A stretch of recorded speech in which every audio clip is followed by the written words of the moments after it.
भारत में आस्था एक ऐसी कड़ी है जो सभी भारतीयों को जोड़े हुए है और इसी आस्था के दम पर एकता को तोड़ा भी जा सकता है। ऐसा ना हो इसके लिए सदियों से संघर्ष चलता आ रहा है, जहां कई सन्यासी, संत, स्वामी समय के साथ आए और धर्म को आस्था के साथ जोड़ा। ये केवल हिंदू धर्म की बात नहीं हो रही, ये बात हो रही है हर उस धर्म की जिनकी आस्था के मायने बदल रहे हैं और जिसका व्याख्यान सदियों पहले किया गया था। लेकिन कुछ ऐसी शक्तियां हैं, ऐसे उपदेश हैं जो राष्ट्र निर्माण की बात करते हैं। एक ऐसा राष्ट्र जो हिंदू का भी है, मुसलमान का भी है, ईसाई का भी है और सिख का भी है, ताकि सभी एक दूसरे की आस्था का सम्मान कर सके। कुछ ऐसा ही कर रहे हैं स्वामी अमरदेव, जिन्होंने देवभूमि हिमाचल के गांव रूड़ा में निर्माण किया है श्री राम लोक मंदिर का, जिसके लिए वो तप करते हैं, उपवास करते हैं ताकि विश्व शांति बनी रहे। भारत में हमेशा से ही राम मंदिर निर्माण के चर्चे रहे हैं, चाहे वो अयोध्या हो या फिर हिमाचल का एक छोटा सा गांव रूड़ा, जहां पर स्वामी अमरदेव लंबे समय से प्रयास कर रहे हैं मंदिर निर्माण के लिए। आपको बता दें कि इस गांव रूड़ा का व्याख्यान जो है रामायण में भी किया गया है और यहाँ राम मंदिर निर्माण के लिए कहा गया है। हिमाचल के जिला सोलन के साधुपुल के रूड़ा गांव स्थित में रहने वाले बाबा अमरदेव तप पर बैठे हैं, जिसमें हर मंगलवार को वो आग से घिरे स्थान पर बैठते हैं। इस दौरान बाबा अमरदेव केवल गंगा जल ही पीते हैं। आस्था के कई रूप हैं। इसी आस्था की एक मिसाल पेश कर रहे हैं स्वामी अमरदेव जी की, जो कि 22 दिन के तप पर है। स्वामी अमरदेव से बात करते हैं और उनसे पूछते हैं कि इस तप के पीछे क्या कारण है। सबसे पहले स्वामी जी, स्वागत है आपका। कैसे हैं आप? हिमाचल में आप किस तरह से आए? क्या आपकी पीछे जीवनी रही? अगर हम बात करें तो कहाँ से शुरुआत हुई थी श्री राम लोक मंदिर के निर्माण की? श्री राम लोक मंदिर हम जब एक रामायण लेके हिमाचल प्रदेश आए थे, तो हम श्री राम लोक सोलन में रूड़ा गांव में हमने श्री राम लोक की स्थापना के लिए व्रत शुरू किया, तप शुरू किया। जो इस व्रत को, मंदिर के निर्माण के लिए जो व्रत बताए गए हैं, तप करना पड़ता है, वो सब हमें पूरा करना था। तो जो पहला व्रत था वो हमने 190 दिन गंगा जल पर रह करके उसी जगह पर किया जहाँ पर कि आज राम मंदिर बना है। और फिर दूसरा व्रत हमने पूरे हिमाचल प्रदेश में 72 दिन का हवा और पानी पर खुले आकाश के नीचे, यहाँ तक कि कई जगह तो -7 डिग्री, जब बर्फीली हवाओं में, बर्फीली जगहों में भी हमने वनवास काटे। फिर 15 अप्रैल 2015 को जब हम वापस आए वनवास से, फिर हमने वो उस मंदिर का शिलान्यास किया। बात करें आपके तप की, उपवास की, क्या कारण है कि आप ये तप और उपवास करते हैं? मानना क्या है कि इनके करने से क्या?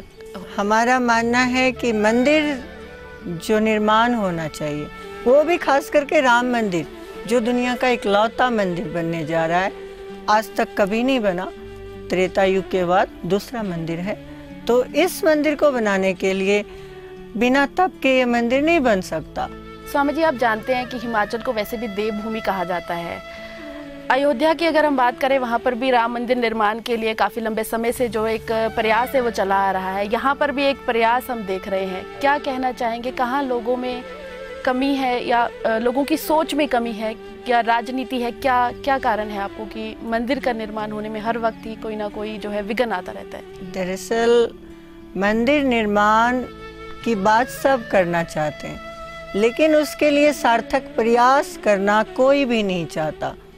तो ये मंदिर तब बनेगा क्योंकि राम मंदिर, जहाँ तक राम मंदिर की बात है, राम मंदिर सिर्फ राम जी, लक्ष्मण जी, सीता माता को स्थापित करने से नहीं होता।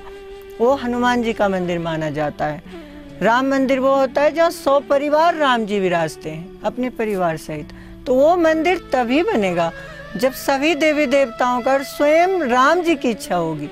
आपकी आस्था का राम मंदिर कैसा हो? हमारी आस्था का राम मंदिर ऐसा हो जैसे महाराज दशरथ के समय जो मंदिर होता था, वहाँ 108 गुम्बज होते थे। वो मंदिर पुष्पक विमान के आकार का होता था।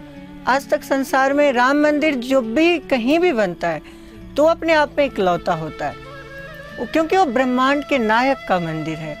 वो ऐसा मंदिर है जहाँ सभी देवी देवता, सभी लोग विराजमान होते हैं। ब्रह्मा, विष्णु, महेश, जितने देवी देवता सब वहाँ चरणों में विराजमान होते हैं। तो हमारी आस्था का तो वही मंदिर होगा जो अपने आप में अनूठा, अनुपम और अनोखा होगा। इस तप में आप अग्निकुंड में भी बैठे थे, तो वो कब होता है और उसका? ये अग्निकुंड हमें इस मंदिर के निर्माण के लिए जो हमें आज्ञा मिली थी, तो 485 दिन तक हमें जल और वायु पे रहना था, जिसमें 45 अग्निकुंड हमें करना था।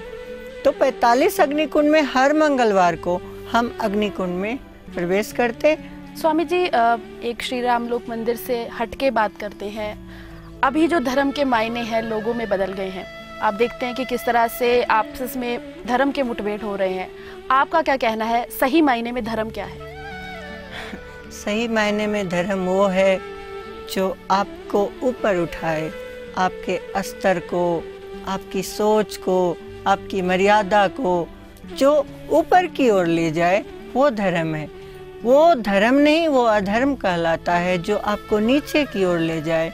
तो जहाँ तक धर्म का सवाल है, धर्म मुठभेड़ के लिए नहीं होता। धर्म तो एक दूसरे को जोड़ने के लिए, एक दूसरे के प्रति सम्मान दर्शाने के लिए और एक दूसरे का सहयोग करने के लिए धर्म की स्थापना की गई थी। स्वामी जी, आप लंबे समय से संघर्ष कर रहे हैं श्री राम लोक मंदिर के लिए। अगर निर्माण नहीं होता है या कोई भी कारण है इसके, कोई नहीं बनने देता है, तो आप क्या करेंगे? किस हद तक आप कार्य करेंगे इसके लिए?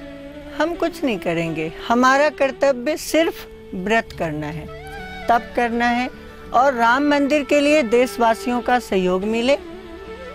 उनको ये समझ में आए कि राम मंदिर बनाने के प्रति हमारा कोई स्वार्थ नहीं है। इससे पहले आप अपने जो मंदिर था जहाँ पर रूड़ा गांव में, वहाँ पर तप करते थे, इस बार यहाँ पे कर रहे हैं।